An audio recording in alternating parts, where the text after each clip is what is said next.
মাত্র তিনটা বুদ্ধি দিতে হবে। প্রথম যে বুদ্ধিটা দিছে দেখেন, খুব ইন্টারেস্টিং। এইটা কিন্তু লিখে ফেলতে হবে এবং ধরবো। এইটা যদি করি, এই যে যারা ক্যামেরাম্যান থেকে শুরু করে যতজন আছে প্রত্যেকে জীবনে সফল হতে পারবে।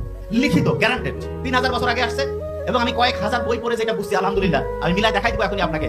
3000 বছর আগে ওই সময় রাজাকে বুদ্ধি দিত যে জ্ঞানী মানুষটা, তিনি যে তিনটা পরামর্শ দিয়েছেন, এখনকার হাজার হাজার বইয়ের মধ্যে যে পরামর্শ আসছে এবং বিভিন্ন ধর্মীয় গ্রন্থের মধ্যে যেগুলো আসছে, সেটাকে আমরা মিলাই ফেলবো। মিলাই আপনি অবাক হয়ে যাবেন, সবগুলো একই সূত্রে গাঁথা হয়ে যাবে। কিরকম?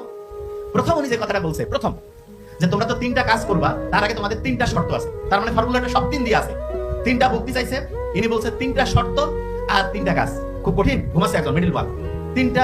তিনটা শর্ত আর তিনটা হচ্ছে কি কাজ। তিনটা শর্ত, তিনটা কাজ। প্রথম যে শর্তটা দিয়েছে সেটা কি? Last page. প্রথম শর্ত হালাল উপার্জন এবং হালাল খাওয়া। এটা হচ্ছে হালাল উপার্জন। কিরকম? বলছে যে যেই খাবারটা তুমি খাবা, সেই খাবারটা যেই অর্থ দিয়ে তুমি কিনবা, সেই অর্থটা অবশ্যই সততার সাথে হইতে হবে, তোমার সৎ পরিশ্রমের হইতে হবে। Very fine. আর 2 নম্বর হচ্ছে হালাল খাওয়া। আচ্ছা, ইসলামের সমস্ত ইবাদত কবুলের প্রথম শর্ত কি? সেখানে একটা জিনিস শুনেন, আমরা যারা মুসলমান, আমরা খাবার বাছাই করার ক্ষেত্রে হালাল শতভাগ। এখানে যদি কাউকে শুকুর দিয়া একটা স্যান্ডউইচ বানাই দেব, খাবেন? নাউজুবিল্লাহ, খাওয়াই যাবে না। কিন্তু একজন চোর বাটপার কয়েক কোটি টাকা আমরা জানি 2 নম্বরই কিনি করে চাঁদাবাজি করে টাকা নিতেছে, আসসালামু আলাইকুম চলবে। শুনেন, আপনি প্রোডাক্ট যেটা হালাল সেটা তো ভালো, কিন্তু তার চেয়ে গুরুত্বপূর্ণ দেখেন ইসলাম কি সায়েন্টিফিক। আল্লাহ কিন্তু বলছে যে তুমি যদি এমন অবস্থা করো জান বাঁচা করো, সেই সময় তুমি হারাম মৃত জিনিসও খাইতে পারবা। কিন্তু দেখেন আল্লাহ কোনো জায়গায় বলে নাই যে তুমি তোমার জান বাঁচার জন্য অন্যের হক মেরে, অন্যকে আক্রমণ করে, অন্যের কাছে চাঁদাবাজি করে, অন্যকে ঠকিয়ে, মিথ্যা বলে, মানুষের কোনোভাবে টাকা কায়দা কানুন করে টাকা নিয়ে সেইটা দিয়ে কোনো হালাল খাবার খাও। এটা ইসলামের কোনো জায়গায় কি আছে? কষ্ট লাগলো বলতে আছে?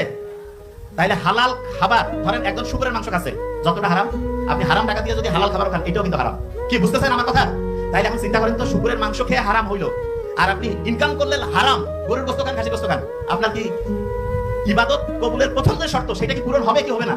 হবে না। তাহলে হালাল উপার্জন, আচ্ছা চিন্তা করেন তো, প্রত্যেকে যদি হালাল উপার্জন করতো, দেখেন আল্লাহ কত সায়েন্টিফিক, এই পৃথিবীতে কোনো গ্যাঞ্জামে লাগতো না। এই যে বিভিন্ন দেশে যুদ্ধ করে 2 নম্বরই করে টাকা ইনকামের ধান্দা, এরা হচ্ছে রাষ্ট্রীয় মানে ডাকাত চোর, মানে ডাকাত হচ্ছে দেশ।